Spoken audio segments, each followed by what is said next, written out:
et doux pour les frères de demeurer ensemble et ce verset biblique résonne ce matin comme une invitation. Alors, bien-aimés du Seigneur, nous vous invitons à prendre part et surtout à vous installer confortablement à Wake Up. C'est vendredi. Shalom, shalom, shalom, shalom, Mathilde. Moi, j'ai envie de faire comme toi. Elle est en position, elle a pris son micro. Moi, j'avais envie de faire comme toi. Wake up, mets mon micro. Mais on peut reprendre. Wake up. Ça c'est bien quand on n'a rien dans la main. Shalom, grâce. Désolée pour le je l'ai déchaîné, moi, elle est habituée. Ça va, Mathilde, tu vas bien? Oui, ça va. Surtout les vendredis, quand on a fini la semaine et qu'on tombe dans le week-end. Tout va bien. Tout va très bien. C'est ça que j'aime les vendredis. Tu adores les vendredis. Raison pour laquelle tu t'es mise en jaune. Oui, le soleil de Jérusalem. Shalom, Shalom, Nami. Ta voix résonne sur ce plateau. Oh, oui. Wake up. Wake up. Mais ça va, tu vas bien? Je vais très bien. Et toi, ça va? Oui, ça va. Tu tiens le réveil n'a pas été facile, mais bon, je suis là, je suis sur pied. Ok. Et toi, ça va? Oui, ça va. Dieu merci, c'est super. Et puis, la bonne nouvelle de ce vendredi, c'est que nous recevons la visite d'un pasteur qui nous vient de la France. C'est le pasteur Patrick Doudas. Il est pasteur et secrétaire général de l'Union des Églises apostoliques de France depuis 2022. Eh bien, bonjour. Bonjour, pasteur. Bonjour, bonjour. Vous allez bien, pasteur? Ah, on va très bien. Et puis 27 degrés, ça nous change un petit peu nos 17 degrés au Havre. Donc, mais là, vous tenez le coup, c'est bon, ça va? Ça va bien. Dieu merci. Un mets ivoirien que vous avez consommé depuis votre arrivée? Alors, du café. Et avec un peu d'eau. Du chocolat. D'accord. Et ce soir, on va manger du poisson. Bravo. Voilà. D'accord, pasteur. Installez-vous bien. Et puis, nous sommes toujours en compagnie du pasteur Thierry Umbassi. Il fait désormais partie de l'équipe Wake Up parce que c'est non, voilà, ce terme pas I. Bonjour, pasteur. Vous allez bien, pasteur? Bonjour, très bien. Je vais très bien. Merci. Et merci pour l'accueil. On se sent à la maison. Le séjour se passe bien. Hein? Très bien. Comme Patrick l'a dit, avec le soleil. Même si de temps en temps, il y a la pluie, nous, on a quand même plus de 24, 25 degrés. Et aujourd'hui, en tout cas, on était autour de 27. Donc, on se réjouit de cela. Ce soleil qui est à l'extérieur, on le ressent aussi à l'intérieur. Avec le soleil, le Mathilde qui est sur le plateau. Allez, installez-vous bien et puis prions ce matin avec grâce. Seigneur, nous prions que tu apportes ton soleil sur ce plateau. Conduis-nous pour la seule gloire de ton nom. Amen.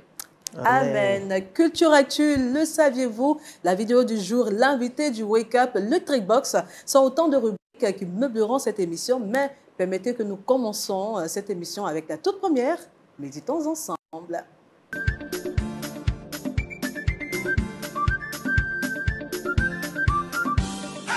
Pasteur, un leadership inspirant. Oui, un leadership inspirant. En d'autres termes, une certaine direction, une gouvernance inspirante. Et je dirais plutôt les ingrédients d'un leadership inspirant. Pourquoi parler de ce leadership inspirant? C'est simplement parce que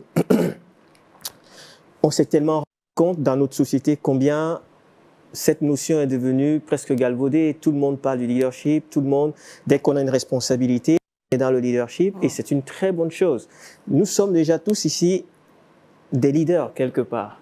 Alors, pas toujours comme on peut l'entendre dans le monde de l'entreprise. On est des leaders à partir du moment où on peut amener quelqu'un dans un mouvement. Quelqu'un peut nous suivre dans un mouvement. Et on se rend compte que nous avons réussi à nous amener nous-mêmes dans ce mouvement. Le fait que tu sois là, tu es leader de toi-même. Tu as réussi à te guider jusqu'ici. Mais je veux aller un peu plus loin avec cette notion de leadership inspirant. Parce qu'il y a plusieurs types de leadership. Mais ce que nous désirons pour l'Église, c'est qu'il soit inspirant.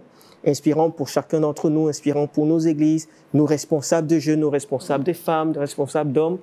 Nous désirons avoir avec nous des hommes et des femmes qui exercent un leadership qui inspire d'autres. Mais pour ça, il faut qu'ils acceptent d'être inspirés eux-mêmes par Dieu. On ne peut pas inspirer si nous ne sommes pas inspirés par Dieu. Le problème, c'est que quand on parle de leadership, il y a toujours cette notion de pouvoir, de domination, d'autorité, qui vient comme un petit peu mettre une ombre sur la notion de leadership. Quelque chose qui est positif, ça devient négatif parce qu'on l'exerce mal. Et j'aimerais, en très peu de temps, vous donner 3 caractéristiques qui vont permettre d'avoir une vision positive du leadership. Et je crois qu'un leadership inspirant est caractérisé par un esprit de service qui s'exerce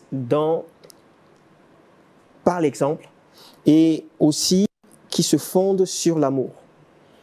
Donc c'est ça, un leadership inspirant, c'est d'abord un esprit de service qui s'exerce par l'exemple et qui est basé sur l'amour. Et le texte que je vais lire avec vous va nous éclairer. Dans Matthieu chapitre 20, à partir du verset 25, la Bible dit ceci. Alors Jésus les appela tous auprès de lui et dit, « Vous savez ce qui se passe dans les nations. Les chefs politiques dominent sur leur peuple et les grands personnages font peser sur eux leur autorité. Qu'il n'en soit pas ainsi parmi vous. Au contraire, si quelqu'un veut être grand parmi vous, qu'il soit votre serviteur. Si quelqu'un veut être premier parmi vous, qu'il soit votre esclave. Car le Fils de l'homme n'est pas venu pour se faire servir, mais pour servir lui-même et donner sa vie en rançon pour beaucoup. » Voilà ce que Jésus va enseigner. Le leadership, c'est ça. Et il me semble que ce texte ne vient pas comme ça de nulle part. Il parle de quoi? Il parle d'une situation qu'on connaît tous dans la Bible. C'est la femme de Zébédée qui arrive comme ça auprès de Jésus. Elle dit à Jésus, « Tu sais Seigneur, j'ai une demande à te faire. » Et Jésus dit, « C'est quoi ta demande ?» Et elle dit, « J'aimerais que mes 2 fils, un soit à ta gauche et l'autre à ta droite. » Quand même quelque chose de fort que cette femme demande. Elle ne vient pas demander à Jésus, « J'aimerais que mes fils te suivent. » Elle dit, « J'aimerais qu'ils soient en position d'autorité à ta gauche et à ta droite. » C'est alors que Jésus va lui dire, « Mais tu sais, ce que tu demandes, j'entends, c'est pas facile, mais ok, pourquoi pas. Mais je veux que tu comprennes les principes du leadership. Tes fils, les mettre à ma gauche et à ma droite, c'est pas le problème. Mais il faut qu'ils comprennent que être un leader, c'est commencer par servir les autres.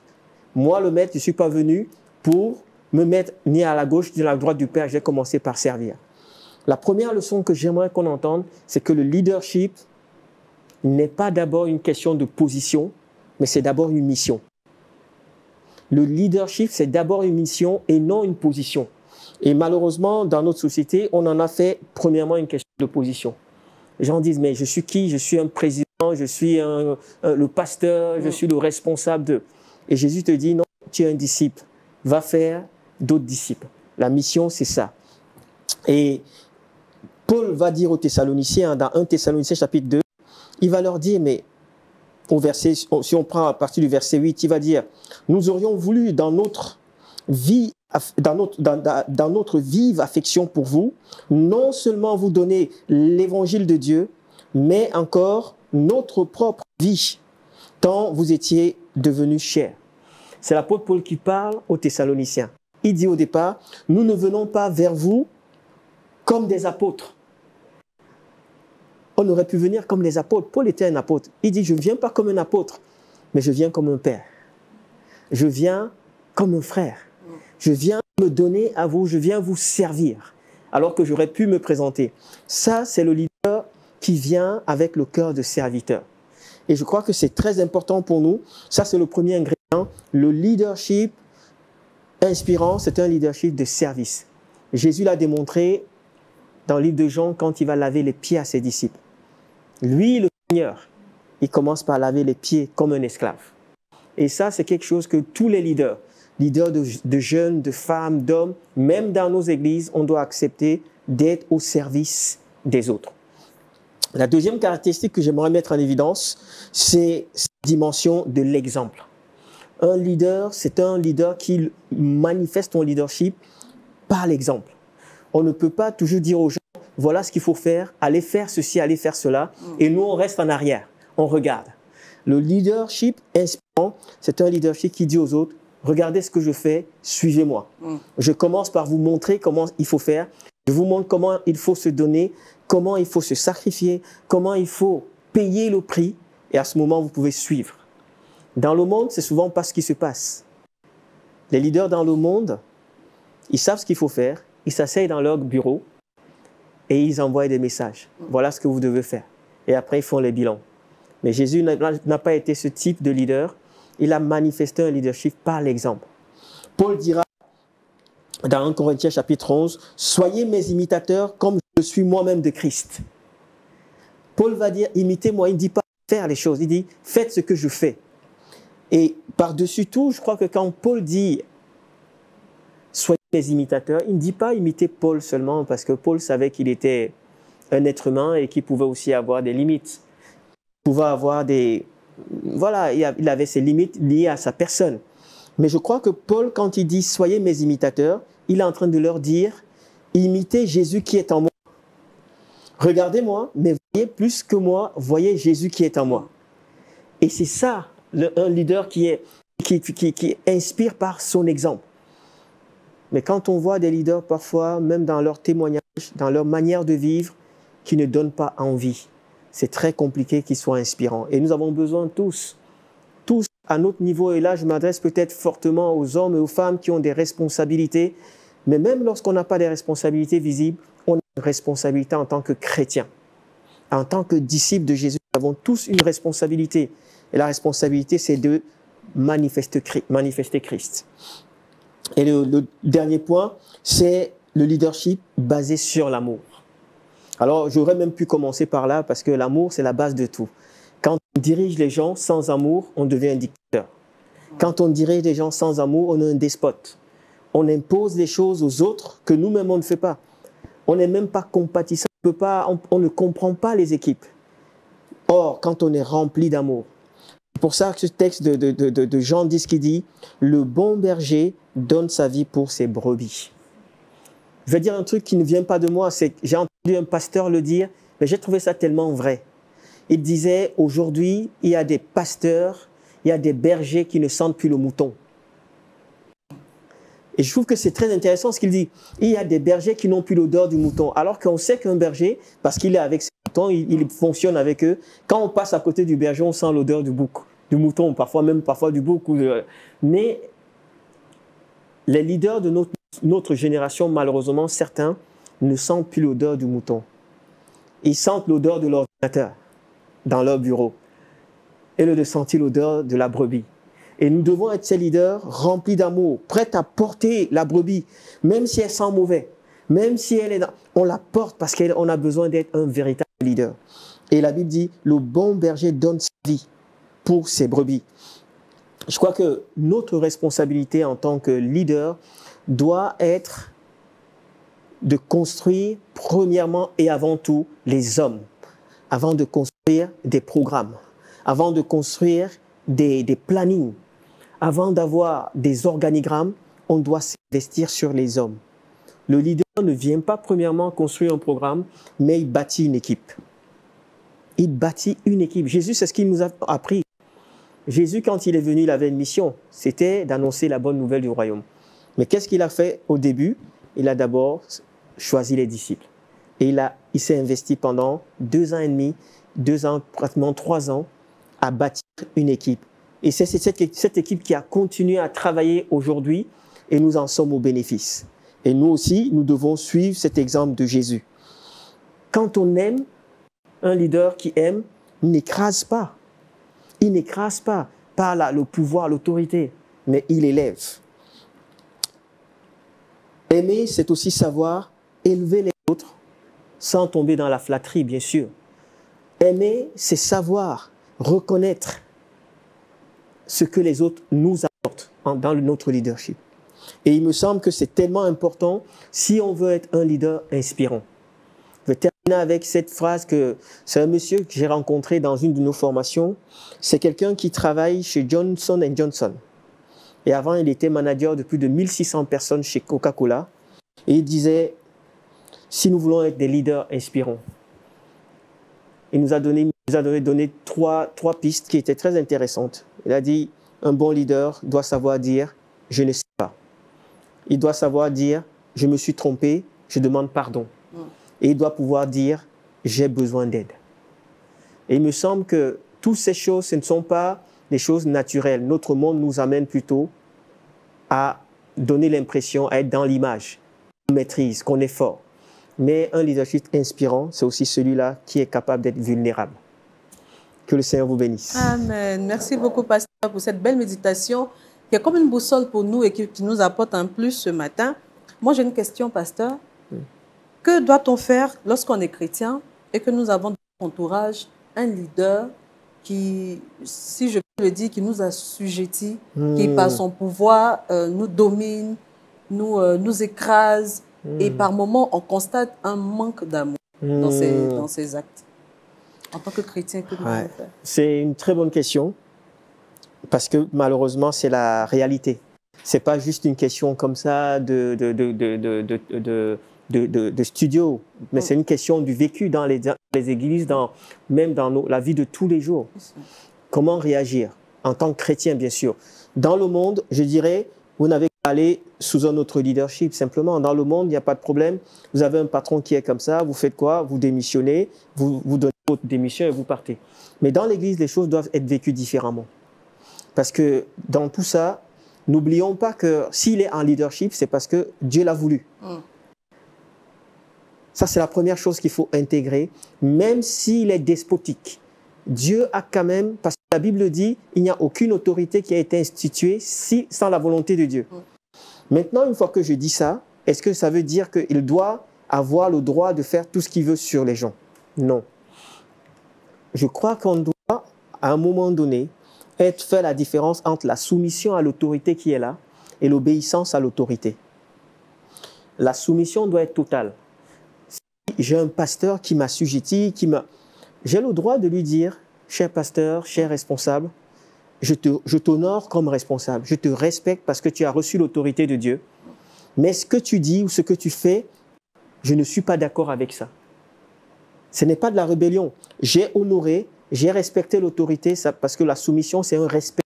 Je ne l'ai pas insulté, j'ai respecté, mais je ne suis pas obligé de faire ce qu'il me demande si ce n'est pas conforme à la parole de Dieu. Qu'est-ce qui va se passer? Dieu va honorer ma soumission. Et Dieu, le temps viendra où lui-même trouvera une porte de sortie, il mettra une autre autorité, ou alors il fera que cette autorité-là parte de là, d'une manière ou d'une autre. Mais je donne un conseil à tous ceux qui nous écoutent, ne prenons pas de risque de rentrer en confrontation avec l'autorité, même si on est dans notre droit. Parce que malheureusement, on prend le risque parfois de s'opposer à un oint de l'Éternel. David nous le dit. Il dit, « n'oserait pas toucher à l'oint de l'Éternel », alors qu'on savait que Saül n'avait plus l'approbation de Dieu. Donc faisons attention. C'est un conseil parce qu'il y a la tentation. Quand on est blessé, on est humilié, on a tendance à envoyer tout balader. Faisons attention. En tant que chrétien, si on n'était pas chrétien, je vais vous donner un autre conseil. On est chrétien. Merci beaucoup, pasteur. Alors, j'ai trouvé très intéressant ce qui a été partagé par Thierry et je réfléchissais et je me suis dit, pour des leaders dans une église, pour des gens en responsabilité, c'est une chose, mais je pense qu'il y a quelque chose qui concerne tout le monde, c'est le noyau familial. Finalement, un père et une mère sont aussi en position de leadership par rapport aux enfants. Et je pense que les critères qui ont été proposés par Thierry, à savoir d'être inspirant, d'être aussi un témoin, enfin je veux dire un exemple. Voilà, nos parents doivent être un exemple. Et nos parents sont là aussi pour nous aimer, pour aimer les enfants. Et je crois que ces trois critères-là, chacun des téléspectateurs est concerné d'une manière ou d'une autre, parce qu'on peut se dire, oui, j'ai pas forcément une responsabilité dans l'Église, mais je crois que dans notre cellule familiale, et là on est, je pense, concerné beaucoup, on peut mettre en pratique ces choses-là et au nom du Seigneur, voilà, faire du bien aussi à nos enfants pour les amener plus loin dans un bon leadership. Merci beaucoup, pasteur. Pasteur, on va prier. Seigneur, merci pour ce temps de partage.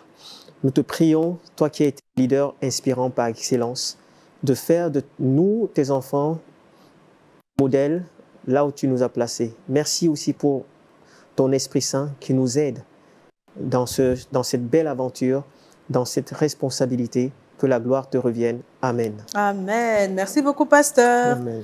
Installons ensemble la deuxième rubrique de cette émission, c'est Culture Actu.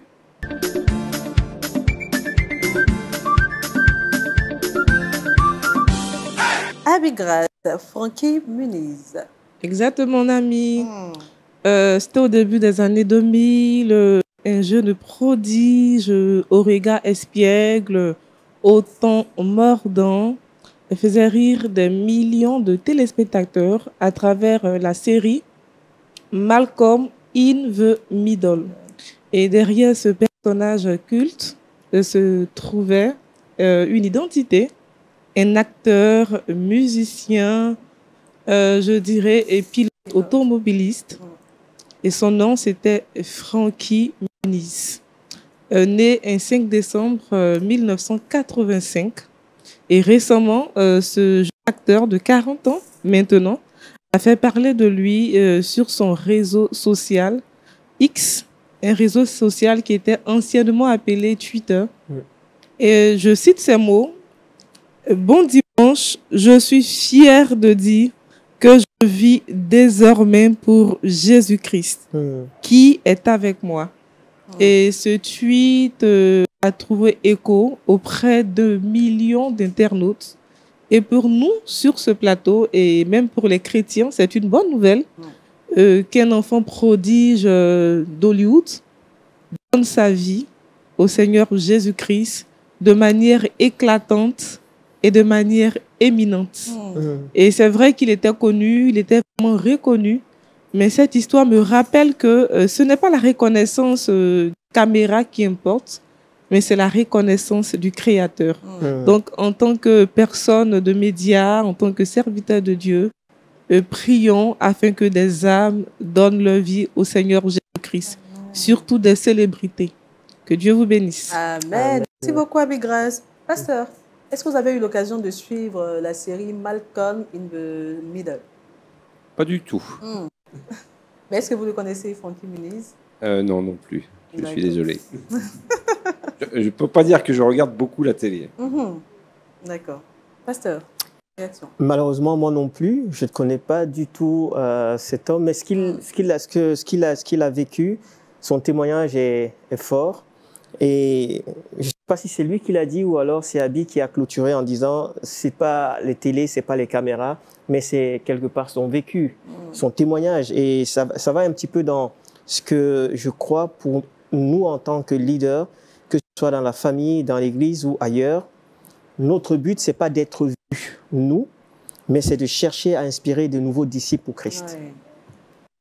C'est important. Belle conclusion. Merci beaucoup, Pasteur. Merci, Abi Grace. La vidéo de ce jour, c'est l'heure de la vidéo du jour et le thème que nous avons attribué à notre vidéo de ce vendredi est des lunettes de vue spéciales. Cette invention est d'un étudiant mozambicain, Joao Orego. J'arrive, Joao Orego. Suivons ensemble la vidéo du jour.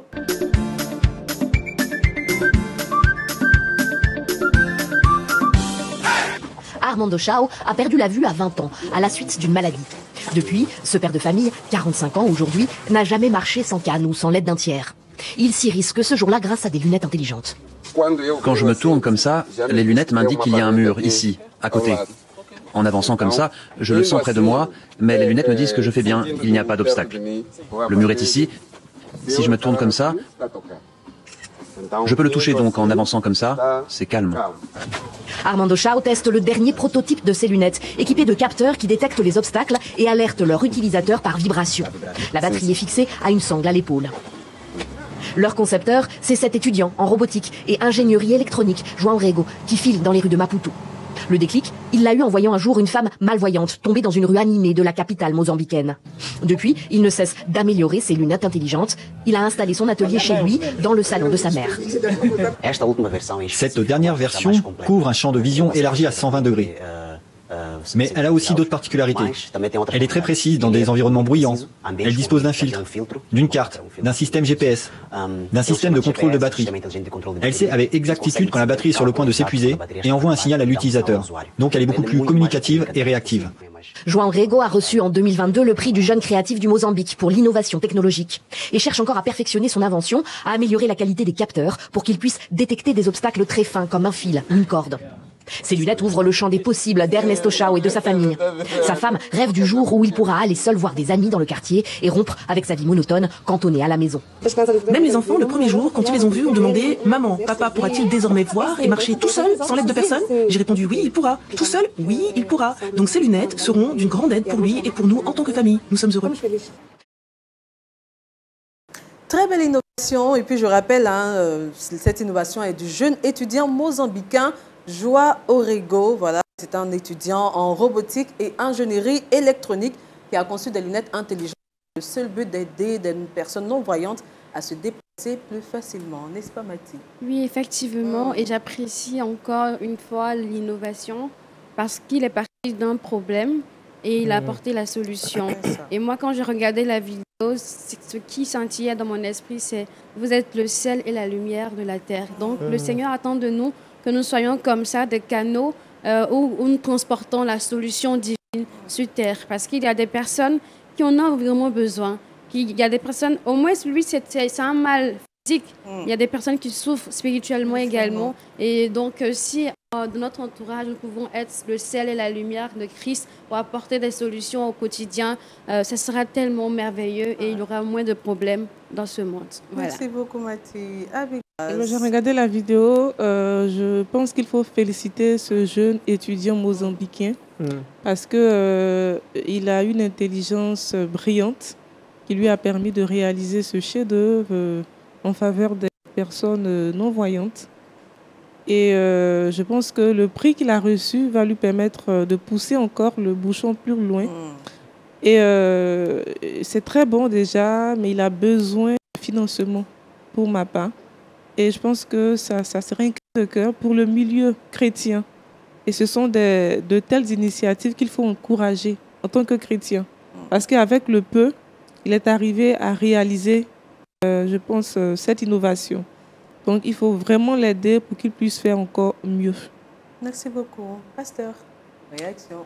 Oui, la réaction, c'est vraiment étonnant. Et je crois que c'est parti aussi du cœur de ce jeune qui voit une situation avec quelqu'un de proche, peut-être pas de sa famille d'ailleurs. Et il se dit, mais moi, qu'est-ce que je peux faire?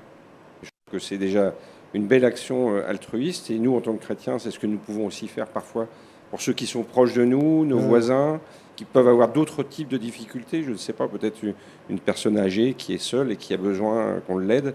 Et être jeune n'empêche pas d'avoir de bonnes intentions et de mettre son cœur en action. Donc vraiment, bravo à ce jeune. Et puis c'est vraiment une innovation magnifique qui mériterait d'être développée pour le monde entier. C'est ça. Merci beaucoup, pasteur. Pasteur.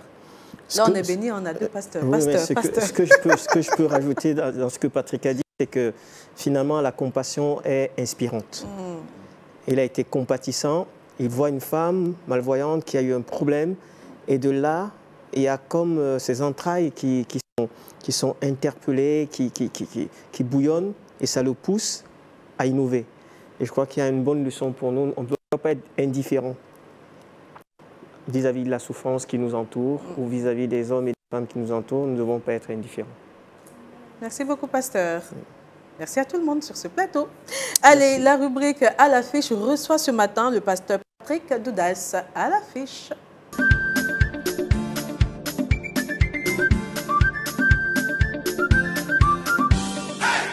Pasteur. Je rappelle, vous êtes le pasteur Patrick Doudas, pasteur et secrétaire général de l'Union des Églises apostoliques de France depuis 2022. Vous avez toute la place. Je m'éclipse. Voilà. C'est une joie pour moi d'être là et d'accompagner Thierry. Oui, nous sommes une petite union d'églises par rapport à d'autres mouvements qui peuvent exister en France, puisque nous n'avons que 25 églises. Mais nous sommes heureux de voir que ce mouvement se développe et aussi a des ramifications dans le monde entier, puisque l'Église apostolique, c'est un mouvement comme les Assemblées de Dieu, qui a aussi pour vocation de ceinturer le globe. Voilà, donc on essaie de s'inscrire, et c'est une joie pour nous d'être parmi vous ce matin, de pouvoir parler aussi à ce monde francophone qui nous entend. Donc merci pour l'invitation.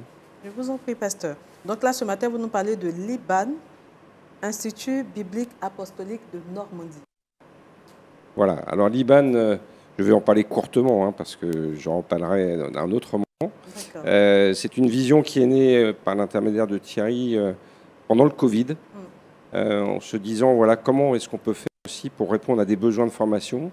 Et on est dans une période où le Covid a conduit à ce que tout le monde soit cloîtré et ne puisse pas bouger pour pouvoir être en contact. Et donc, l'idée de passer par un autre canal et de mettre en place quelque chose qui soit en distanciel, qui puisse aussi se faire avec voilà, une partie où l'école, pour ceux qui peuvent être présents, sont présents. Et après, il y a une diffusion qui est faite dans des églises et qui permettent comme ça de diffuser dans plusieurs églises. En France, actuellement, nous avons 4 ou 5 églises qui reçoivent les retransmissions des cours qui sont donnés un samedi par mois. Un samedi par mois. Moi, la question que je veux poser, est-ce que cette formation est uniquement réservée aux francophones ou les anglophones également peuvent prendre part à cette formation? Alors, elle est disponible en français, donc nous n'avons pas prévu pour l'instant de la traduire. Donc je dirais qu'aujourd'hui, oui, elle est destinée au monde francophone. D'accord. Et combien de formations vous proposez aux personnes intéressées, aux étudiants? Voilà, alors il y a la formation de base qui est un samedi par mois pendant 10 mois. Ensuite, ça dure 2 ans. Voilà. Et ensuite, il y a une formation d'approfondissement qui a lieu un soir par semaine, qui permet d'aller plus loin pour ceux qui vraiment veulent aller plus loin avec le Seigneur. Et surtout, à la rentrée de septembre, nous allons démarrer une formation que nous appelons formation académique, avec là du présentiel. C'est une formation de 3 jours par semaine qui va durer sur 2 ans pour permettre d'acquérir vraiment, et c'est davantage destiné à ceux qui se préparent pour entrer dans le ministère, tous les fondamentaux de ce qui est nécessaire aussi dans l'étude de la parole. D'accord. Comment s'inscrire? Je suis intéressée, je vis en Normandie. Comment je fais pour prendre part? Alors, on n'a pas besoin de venir en Normandie. On peut déjà aller sur le site internet. Et puis, vous allez trouver tous les renseignements voilà, sur IBAN, Institut Biblique Apostolique de Normandie. Et vous retrouverez les 3 formations et la possibilité d'avoir des renseignements et aussi d'inscription. D'accord. Mais est-ce qu'il y a possibilité de payer ou c'est gratuit? Alors, il y a une participation financière qui est demandée. Voilà, donc, je n'ai pas tous les tarifs puisque pour les 3 formations, il y a 3 tarifs différents, mais ça reste abordable. Voilà. Abordable. Avec les filles, je pense qu'on pourra s'inscrire. D'accord, pasteur. Une autre question.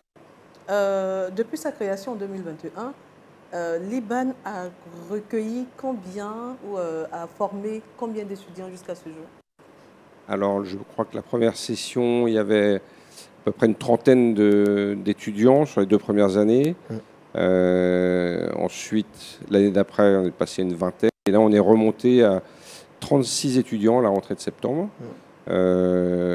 Si vous voulez, au départ, on a démarré davantage dans notre, je dirais, dans notre cursus d'église apostolique. Et maintenant, ça s'est ouvert sur le milieu évangélique en France, charismatique et pentecôtiste. Et donc, on a une église baptiste là, qui envoie des personnes. Et on a vraiment cette vocation à s'ouvrir dans l'ensemble du milieu charismatique et pentecôtiste. On ne veut pas que ce soit une formation dénominationnelle, mais une formation interdénominationnelle. D'accord. Quelles sont les villes où on peut retrouver ou assister ou prendre part à cette formation? Alors actuellement en France, donc, il y a la formation en présentiel au Havre. Il y a une formation en distanciel qui a lieu à Nice en ce moment, une autre à Saint-Étienne, une autre sur Paris et une dans une ville qui peut-être est une très petite ville, Fourchambault, c'est à côté de Nevers. Ah, je connais. Eh ben, écoutez, vous connaissez très bien la France alors. D'accord, pasteur. Vous êtes le secrétaire général de l'IBAN. Quelle est votre fonction, votre fonction Alors, en fait, je suis le vice-président de l'IBAN, mais je suis secrétaire général de l'Église apostolique. Ah, d'accord. Ah, bon, autant pour moi. C'est pas grave. Et donc, voilà, ma fonction, c'est de collaborer directement avec Thierry. Et en ce moment, j'ai voilà, vraiment la vocation à développer la partie de l'académie qui va démarrer en septembre prochain.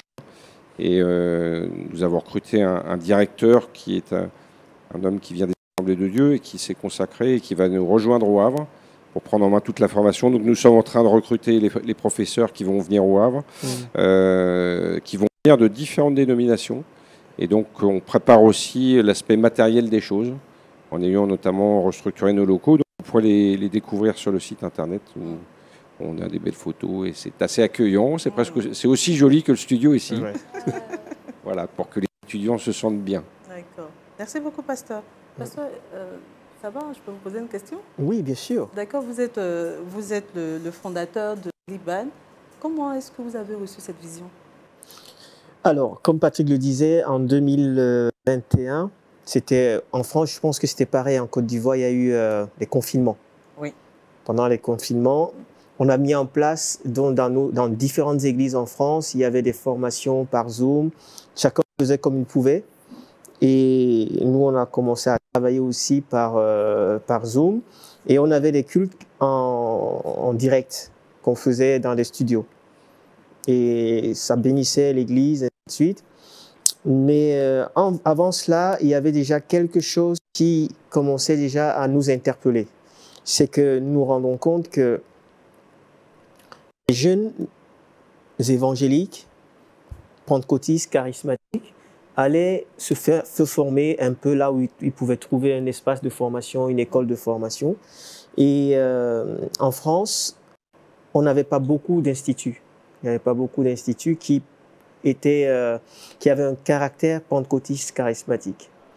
Alors nous-mêmes, on s'est formé dans d'autres lieux, instituts qui n'étaient pas forcément charismatiques ni pentecôtistes, mais de très bons lieux de formation. Mais simplement, ils n'avaient pas un cursus, c'est-à-dire une culture pentecôtiste. À un moment donné, nous-mêmes, on a dû envoyer des étudiants dans ces instituts qui n'étaient pas pentecôtistes. Et on a connu un événement qui m'avait personnellement interpellé. C'est qu'un des jeunes qui était chez nous, aux églises apostoliques, qui était charismatique, après quelques mois dans ces instituts, est revenu pour nous dire que bon, finalement, il ne croyait plus à toute la dimension charismatique. Parce qu'il a découvert autre chose. Tous les charismes, non, il remettait tout en question, c'était terminé, c'était du temps de Jésus, aujourd'hui il n'y en a plus. Bon bref, tout ça c'était déjà dans ma tête, je me disais mais c'est dommage. Bien évidemment, on se dit mais on n'a pas 36 000 solutions.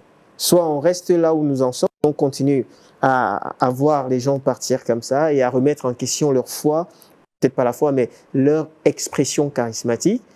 Soit on trouve une solution pour que les personnes puissent continuer dans la culture charismatique. Donc, mis bout à bout, il y a des choses qui se sont conjuguées comme ça. Et un matin, je me suis réveillé, très clairement, je me suis réveillé et le Saint-Esprit a mis dans mon cœur Iban. Alors, Iban, je me suis dit, le nom, j'ai reçu ça par révélation. C'est pas quelqu'un qui m'a dit, je me suis réveillé avec ce nom Iban. Et j'ai partagé avec les frères qui étaient autour de moi. J'ai dit, voilà ce que j'ai reçu du Seigneur. Est-ce que ça vous parle? Et on a donc rapidement mis en place avec Patrick et d'autres pasteurs de notre région. J'ai soumis le projet, j'ai dit, voilà ce que j'ai à cœur.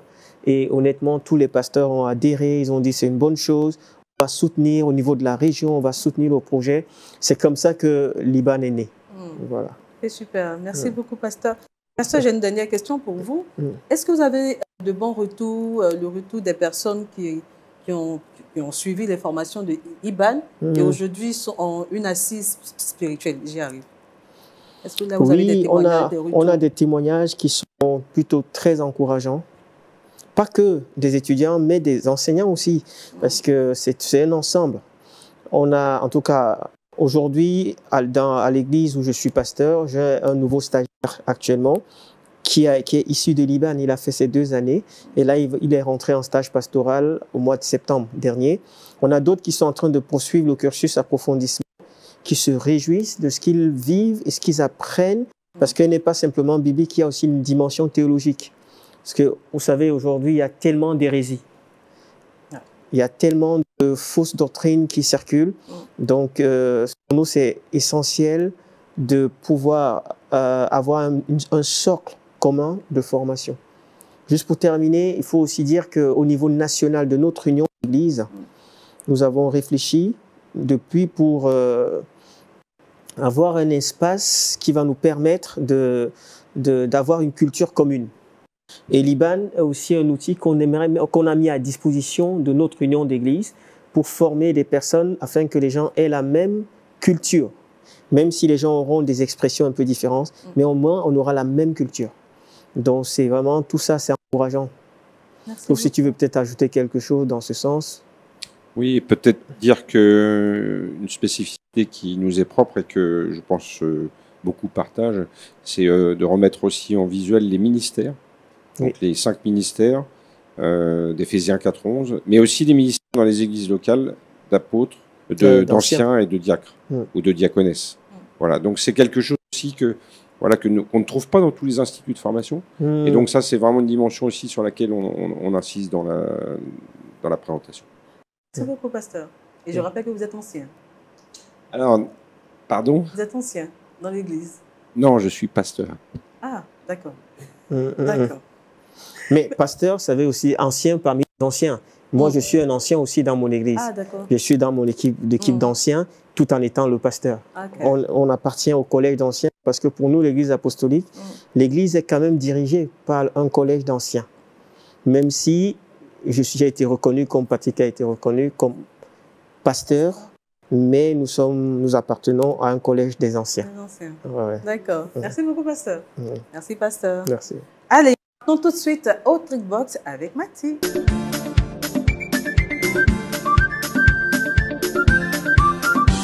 Astuce brico-déco avec un panier. Exactement, un vendredi, ça vous dit, hein? Oui, ça nous dit. C'est ça, ça rime, hein? Alors les amis, ce matin, je vous conduis tout droit dans la cuisine. Bah, c'est pas la première fois, mais aujourd'hui, c'est différemment. Dans quelques heures, nous serons au week-end. On va pouvoir stresser un peu, en tout cas se relaxer, etc. Mais le week-end, une chose est sûre, c'est que tout le monde n'a pas la possibilité de se reposer parce que d'autres personnes, même le samedi, travaillent à la maison. Mais une chose est certaine, c'est que tous, nous irons faire des courses. Voilà, pour l'approvisionnement de notre cuisine, etc. Forcément, on ira faire des courses et ces courses-là, il faut les ranger. Mais comment les ranger? C'est vrai qu'on a l'habitude de ranger dans les bacs à frigo, etc., déposer sur la paillasse de la cuisine, mais ça prend énormément d'espace quand on fait énormément de courses en surplus, justement. Donc, ce matin, j'ai pour vous une astuce brico-déco, comme il a si bien dit, c'est juste un petit bricolage qui vous permettra de pouvoir avoir un espace de rangement. Et pour cette astuce, ce qu'il faut avoir comme outil, c'est juste un cintre ou deux cintres et puis des paniers qu'on a certainement à la maison pour ranger les cuillères, pour ranger des fruits, pour ranger des légumes, etc. Donc, ensemble, on va monter quelque chose de très beau qui donnera de l'espace, qui va produire de l'espace sur notre table de travail, etc. Donc, je vous laisse regarder la vidéo et apprenez comme moi.